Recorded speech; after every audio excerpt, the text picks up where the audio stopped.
have 40 minutes, and we already spent 7 of them. So we will shoot away. The first question, no, as a matter of fact, no, I promised Gustavo to start. You wanted to say something. You put me on the spot, right? Okay, so Gustavo Montero, I'm an asset manager. We invest in technology companies and AI among them. So I was just reading the questions before coming here, and I'm trying to give you some real stuff and not just the blah blah that an engineer will give you and nobody understands. So I went into the questions and I found out what my clients are doing, what my clients are asking for. So this is the market. So the first question was, where is AI going? And this is what my clients are asking us to do. First of all, that we move from experimental to essential and to real business solutions. AI has stayed for a long time in sort of a nebulouse that nobody understands. There, what are they asking for? Solutions for data wrangling. We have massive amounts of data everywhere. We really don't know how to deal with it. So one of them. The next one is obviously enterprise automation. We spoke a lot about yesterday, particularly with the competition, so I'm not going to get into it. But the next one is work on supply chains. They want investments in something that makes supply chains more efficient. And then, one thing that surprised me when I was looking into the files, they're looking for natural languages generation into coding. In other words, for most people, it's very difficult to code, for 99% of this world. So they want to move from natural languages, me speaking to you, and this becomes a code somewhere, and it solves a problem. The next question was very quickly, is this a boom or a boost? Is it going to go right or wrong in terms of business? Most of our clients think that this is the next investment. And the essential part they're looking for is where blockchain is marrying artificial intelligence. That's where they are now putting most of the investments. The thing is not going to happen here, by the way, just for all of you to know immediately, is how much artificial intelligence will get into the metaverse. That's not going to happen because we're not ready.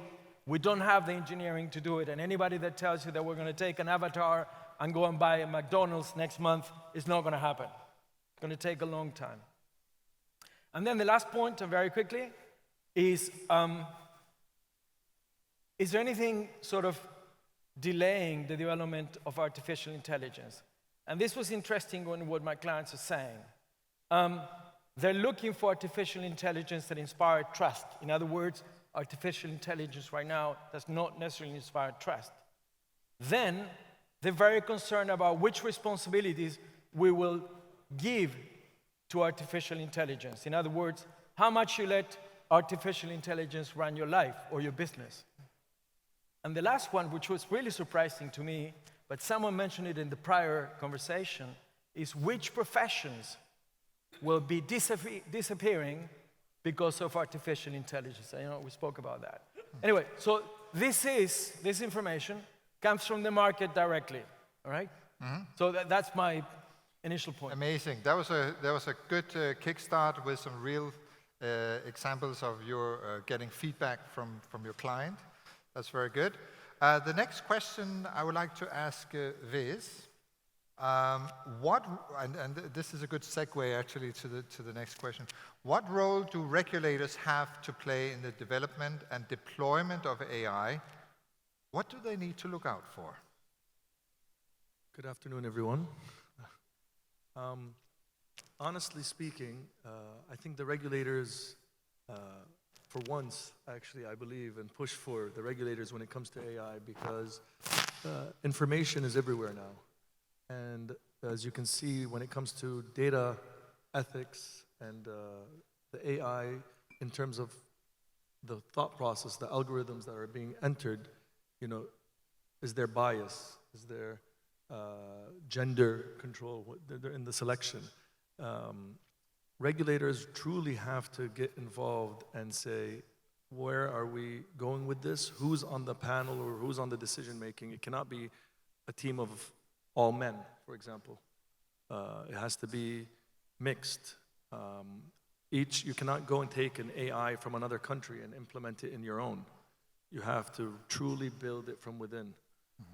Just like companies, you go and buy an AI, and if you think it's going to do all the work for you, you're completely mistaken. Just like if you take a consultant from outside and that's going to give you a solution, there's no such thing. You truly need to monitor and see what you want out of it and what's it controlling. The regulators also have to see where's the data being stored. Storage of data cannot all be centralized to companies outside of your countries. I think in the GCC, they're taking a much more serious look at it now, especially Saudi Arabia, for example, now has a new mandate that in the next 4 years, all the data has to be within the kingdom. And they're building almost 18 billion riyals worth of new data centers. So they don't want the data going out. And if you're the Googles or the Amazons or anything, you have to be in kingdom. And I think this is very important because data mining is being collected every day. If you're wearing any kind of digital watch, your data is being given for free. And they're collecting it and selling it. And this is where I think all the regulators have to come in and say, hey, what are we doing? Are we protecting the rights of individuals' data being collected? Where is it going and what's being done with it? I think, thank you very much for that, Vis. I mean, working for the government myself, we still have the criteria that we have sovereign data. So although probably a lot of the data centers around the world are really, really safe, we still insist the data has to be here. And the big tech companies have followed suit, and I think it was Amazon and Microsoft that just opened their data centers here. But I think also the question played a little bit, without going too dark right now, is there's a movie called The Social Dilemma on Netflix, where you see how we can abuse the use of algorithms. But we won't get too much into that today because we can have a panel just on that, I think. Okay, the next question is for Ram. AI has long been used in common business processes. Can you give us some examples, some of these everyday business processes? Perfect. So good afternoon, and thank you, Hans. So I am Ramprakash, so I have been building AI for the last 10 plus years. Much before this whole wave of new AI summer started. It was called by different names in 2011, probabilistic programming, Bayesian programming, and then this whole notion of AI started taking off. One thing that I've observed over the years is the consumer space is always ahead in technology, and the enterprise or business space, the B2B software it always has a late mover advantage, right? Think about it. We didn't have a lot of enterprise mobile apps, like let's say 5 years ago, but today a lot of enterprise work gets done on the mobile. At the same time, AI, when it comes to consumer tech, is far ahead. We all have smart speakers, which are technically smart microphones that just listen to all of our conversations and then strike back a conversation with you. Or, we have this whole business model where you don't pay for your search engine, you don't pay for your social network, but instead you give back a lot of your personal data, and then it has become a $1 trillion, very successful business model. Moving to the enterprise, that is not the case. Most of the time, you don't have gigabytes or terabytes of data. You probably have 4,000 rows of data, 5,000 rows of data, which is like a few kilobytes at the best. So, and the quality of your prediction, again, is very important because one wrong friend recommendation or one wrong thing to buy in your e-commerce network isn't a very big deal. But let's say, especially we build tools for IT, mission-critical tools. Let's say I deploy a model for outage prediction.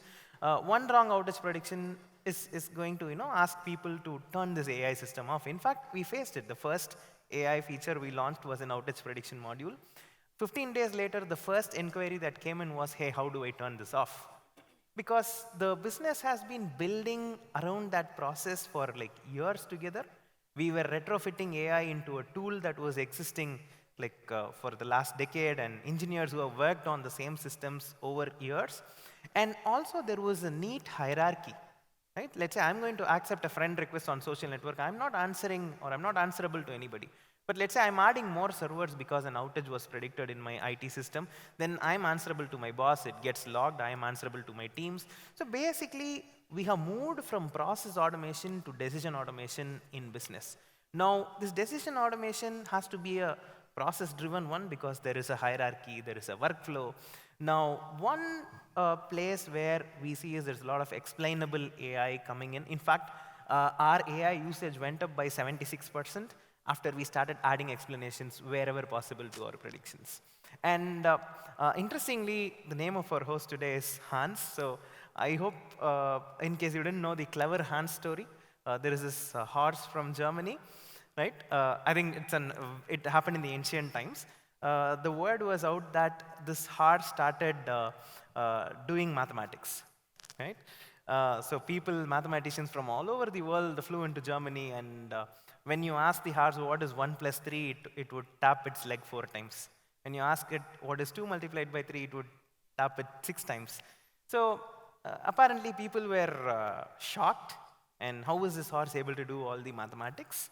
And then there were some clever psychologists who came in, and they removed the person who was managing the horse. Maybe he was giving the horse some tricks to stop when it reached the answer. But still, the horse was able to figure out the answer. Apparently, what they did was they started tying the horse's eyes and ears, right? So now it became clueless.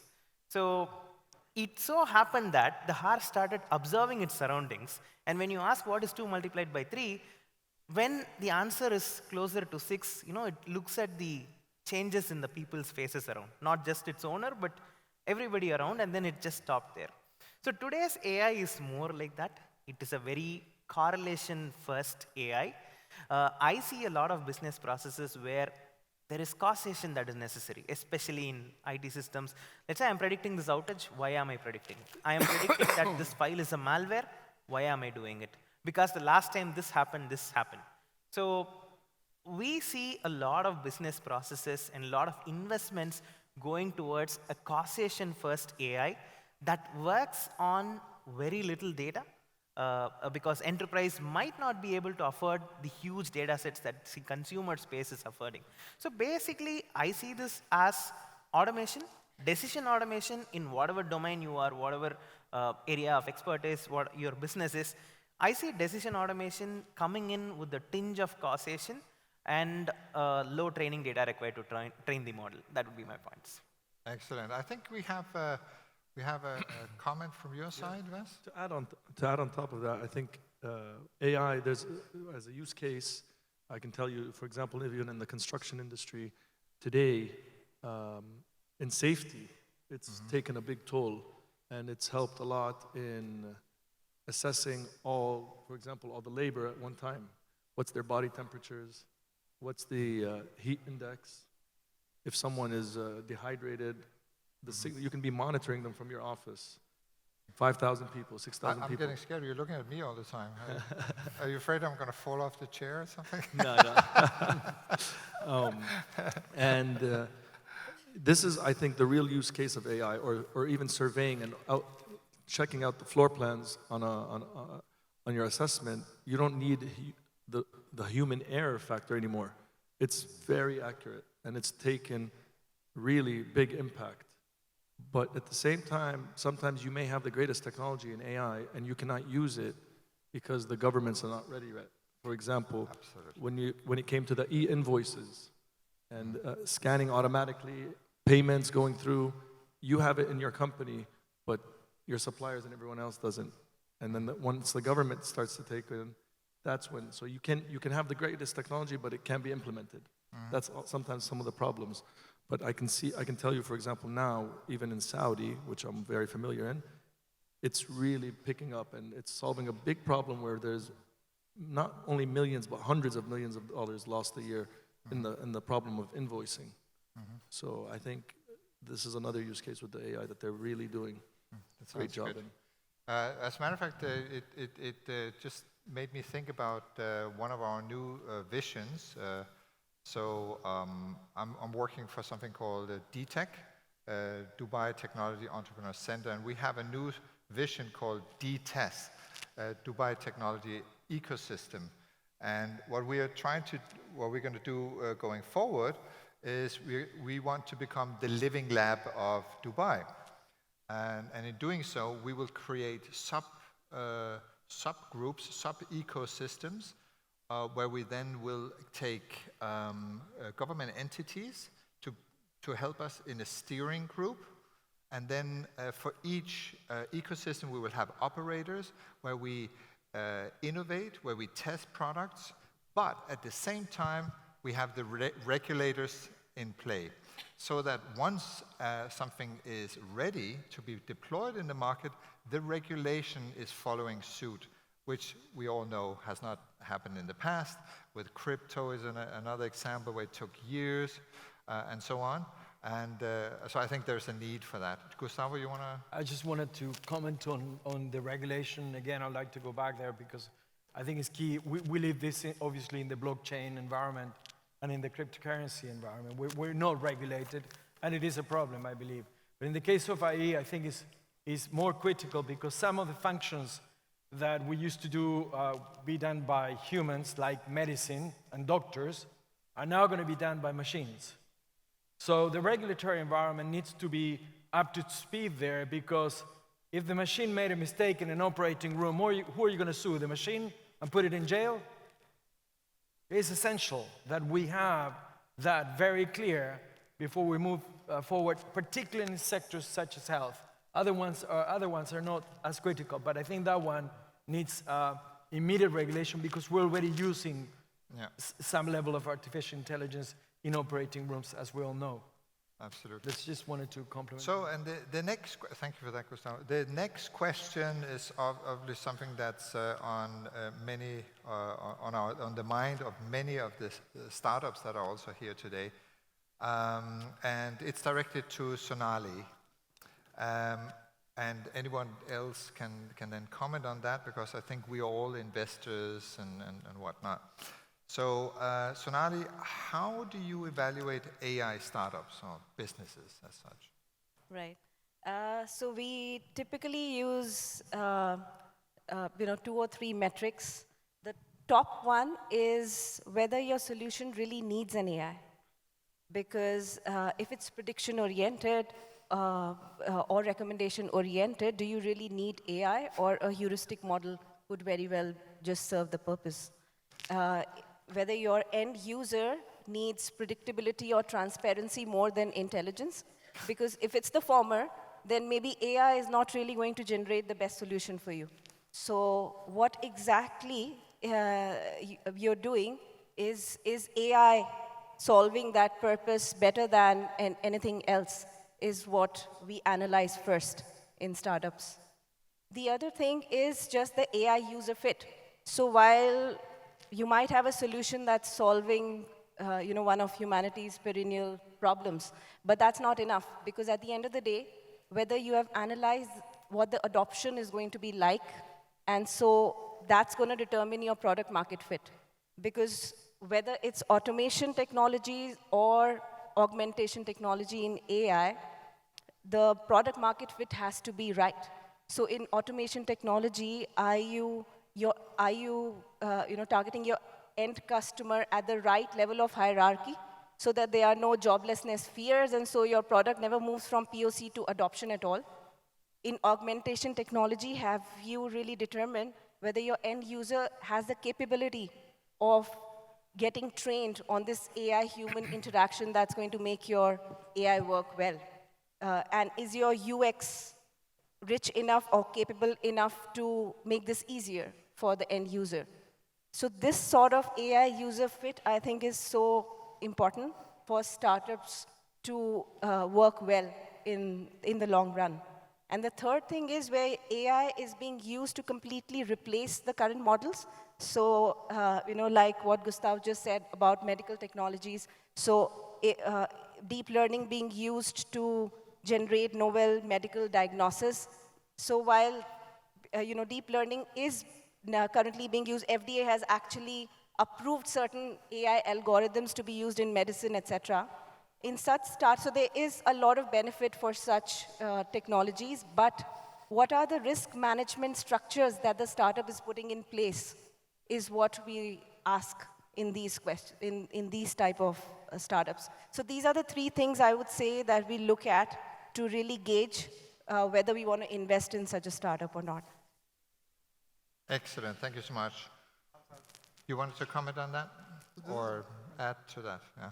I'll just add to that because I find your question is very, very interesting. And I cannot hear anything. it's very difficult to answer because all the factors that Sonali talked about are quite relevant. But when we start actually evaluating a startup or a company which is in the AI domain or any form of AI domain, it varies from industry to industry. And what are the use cases, which she touched upon as well? What are the use cases or the sub-segments of AI that we're talking about? The approach, it changes significantly across industries and across the sub-segments of what do you mean by AI. Right now, there are a lot of people talking about hyper-personalization. And there are a lot of people talking about productizing certain elements of AI. Now, and of course, the trend, there are multiple other trends as well.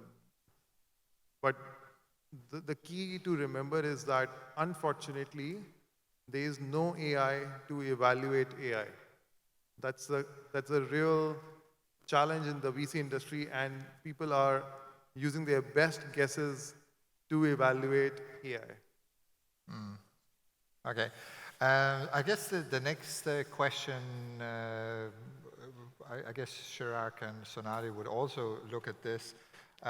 Since we are in a difficult situation, we are moving into a bear market. The question is, of course, how long is this going to take? Are we going to get out in Q1?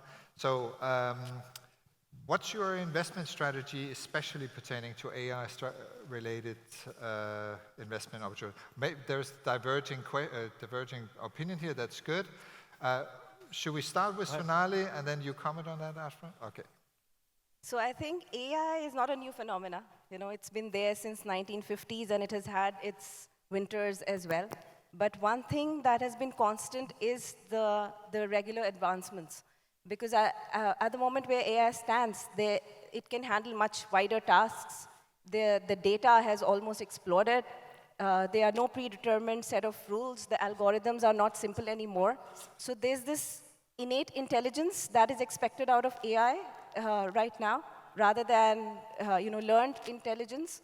Also, there are a lot of AI applications like speech-to-text, face recognition, etc., which have already been democratized for reuse.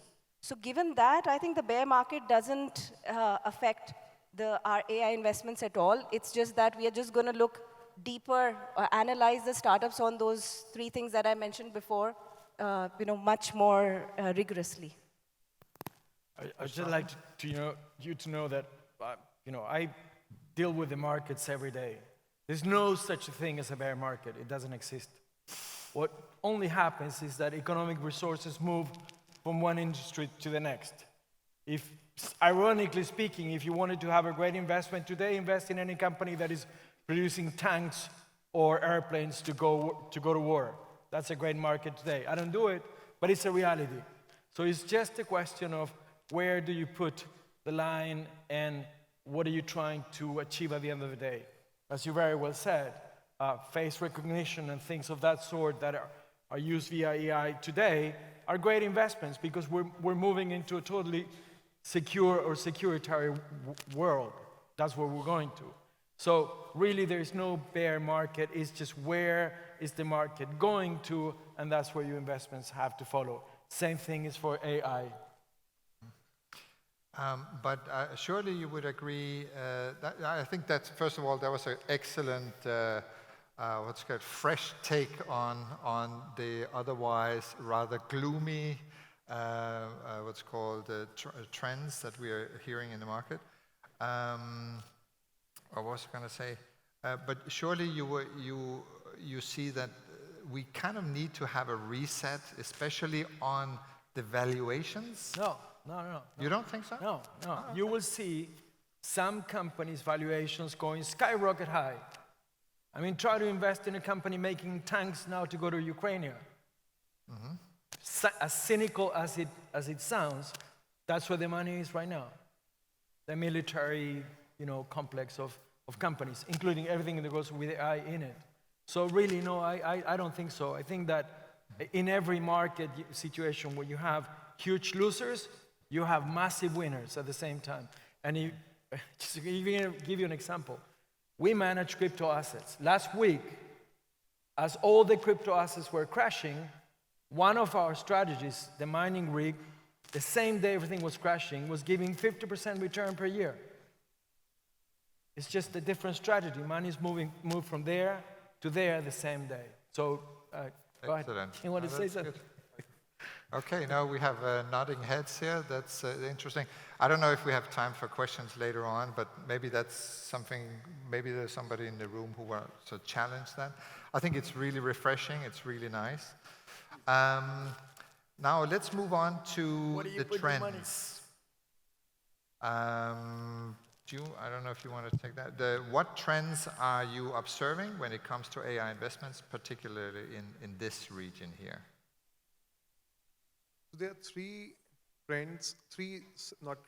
segments. I think you need to speak a little louder. Okay. I'm going to break down this question for trends in three parts. First is the trends from the government perspective. From the government perspective, especially for this region, it's amazing to see how fast governments are moving to come up with the AI regulations, policies, and frameworks. And it's absolutely amazing what they're doing. Now, that's the government part of it. Then there are corporates. Now, corporates, even though everyone is talking about hyper-personalization, productization, I see corporates running in all different directions. There are some who understand and adopt it, some who pretend to understand and adopt it, and some very openly say that I don't understand and I don't care. And that's quite prominent in all new technologies or the sub-areas of AI as well.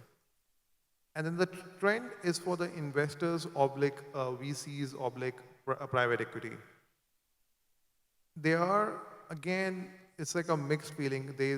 If you would have asked me this question probably 2 months back, I would have said that all VCs are super positive about it. All VCs believe it's going to be like $1 trillion industry.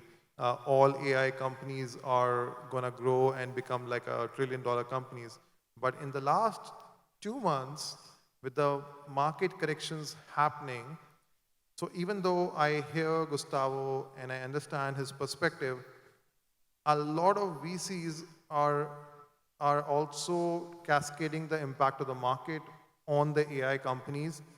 And suddenly the valuations, the way they define the valuations, or everyone defines the valuation for AI, has suddenly changed. And I would say that these trends we are yet to see the real impact of that. But in the last 2 months, from the mode of VCs saying, yay, let's go for the AI, and we are all up for it, it has become, oh, let's see how the AI goes. How are you different? Isn't everyone doing the same thing? What's your sustainable competitive advantage? All these questions have suddenly become very prominent. Mm-hmm. I'm sure somebody has some opinion to that. Just to add on top of that, I think it's more that there's so much saturation. I think that's the key. At the beginning, everything's new. People are dumping into it. I mean, look at the Web3. Within a year, what happened? For me, Web3 has been around for a long time, but because of crypto and gaming and everything together has given it its push. And I think AI is the same. And there's no one AI that people will just invest as a centralized thing that can boom. Everyone's doing their own thing, you know? It reminds me of a story that happened to me last week. I work a lot with Wall Street for various reasons. So one of my colleagues in Wall Street called me, and at the beginning of the day told me, we're ruined, we've lost all our money, things are going horrible. And the next morning he called me and say, we're rich again. You know, markets have come up. So it's just the way it is. I just think the sugarcoating of the AI and Web3 wrapping on investments is fading. You know, that's a big part. People are more aware. There's a lot out there. What is your real value now? Yeah. You know? Sonali, you want to comment on that? Yeah, I just want to add two things to this. One, with the bear market, the valuations, like we're discussing, I feel the valuations actually are going in favor of are going to go at least in favor of the investors because they're going to get corrected at some level. And secondly, there'll be all the more focus on the fundamentals of, the AI solution that the startup is offering. So, so that's why, why is a solution is using AI, the question is going to become even more important. So I think it's a good, good market for investors because probably we are going to find the right startups at better valuations in this scenario. Thank you very much for that. I really would like to give the audience a chance to propose any questions because it's such a great panel we have here. It's not every time that we manage to put such a great group, and especially also the opinions are a little bit divergent, which is good. So if anyone has a question for the panel, this would be a great time to ask them anything. It seems like, oh, there's one down there. 1 second, and you will get a mic. Please state your name and your question clearly and short, if possible.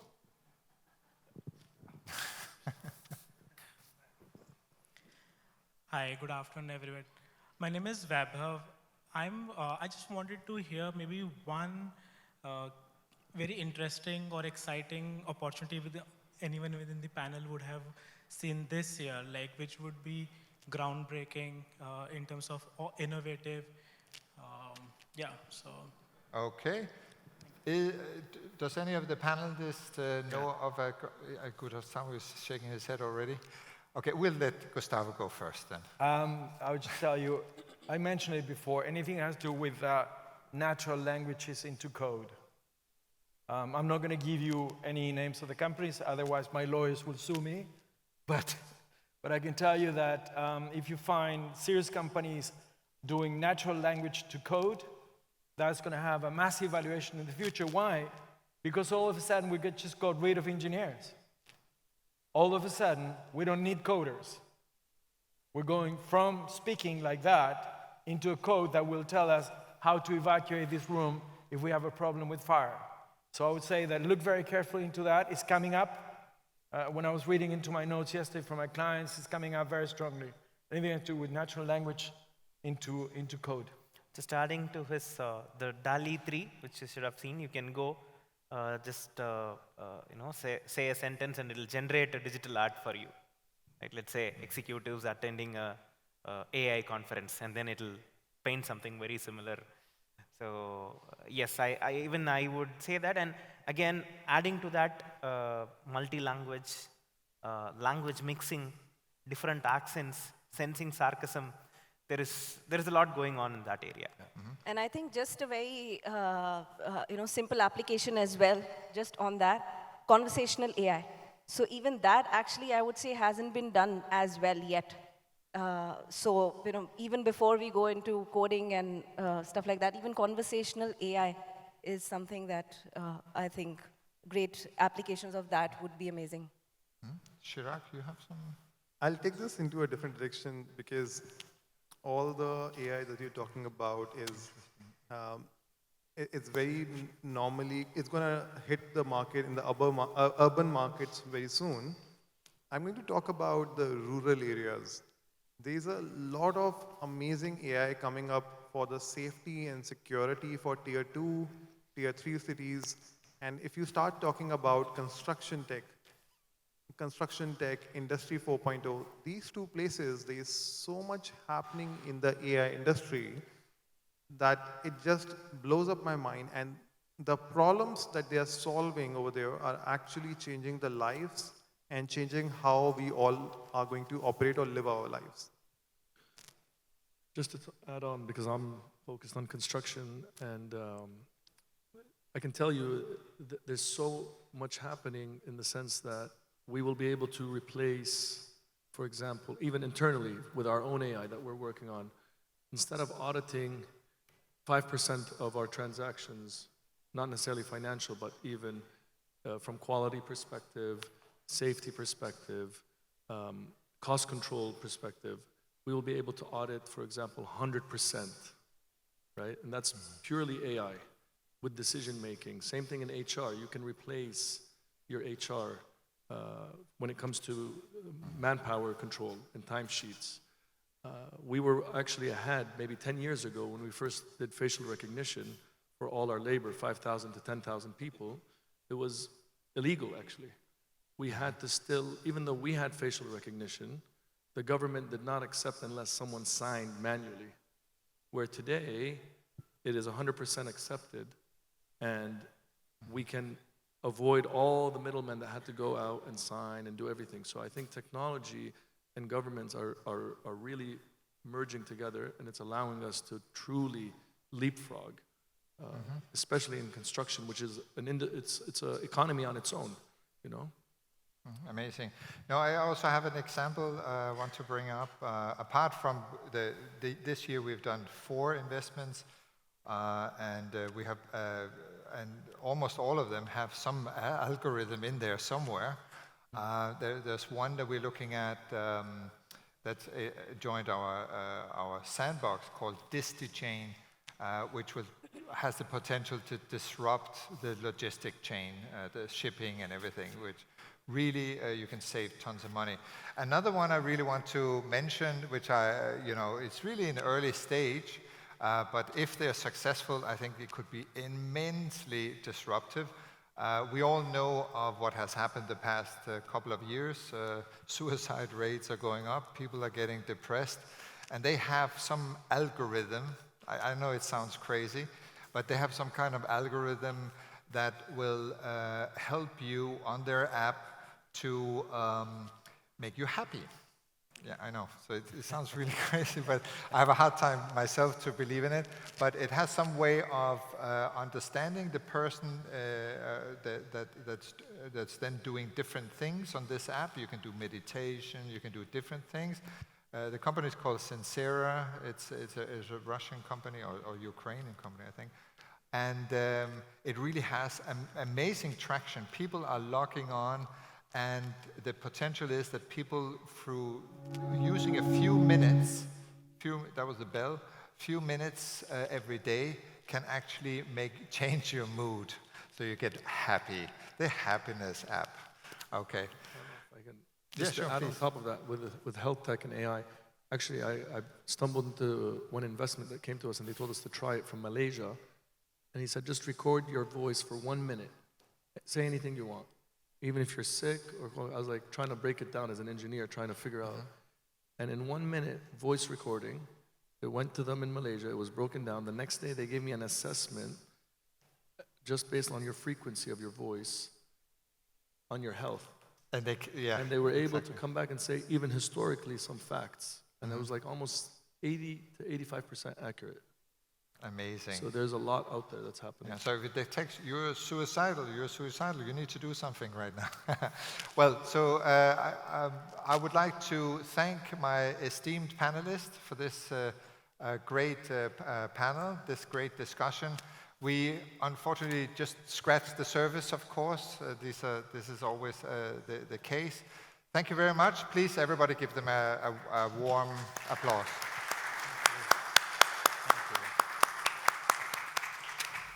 Thank you.